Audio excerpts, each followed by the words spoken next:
ব্যবসা অথবা চাকরিরত অবস্থায় মিনি গরুর খামার গড়ে তুলুন। বাড়ির সদস্যরা ২-৪টি গরু সহজভাবে পালন করতে পারবে।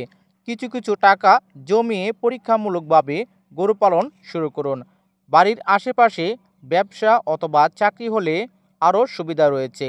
সাপ্তাহিক অথবা মাসে মাসে বাড়ি গিয়ে গরুর খাদ্য ব্যবস্থা করে দিতে পারবেন খুবই সহজভাবে। প্রথমে গোয়ালঘর করার কোনো দরকার নেই।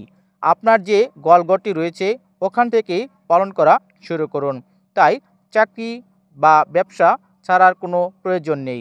আপনি গরুর সম্পর্কে যখন আপনার ধারণা হবে তখন আস্তে আস্তে গরুর সংখ্যা বাড়িয়ে দিবেন। তাই বলি আজ থেকেই গরু পালন করা শুরু করুন। গরু পালনে অনেকেই সফলতা অর্জন করেছে, আপনার দ্বারাও তো সম্ভব।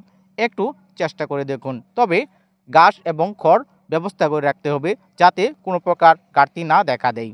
আস্তে আস্তে শুরু করুন, একটা সময় আপনি আদর্শ সফল খামারি হতে পারবেন।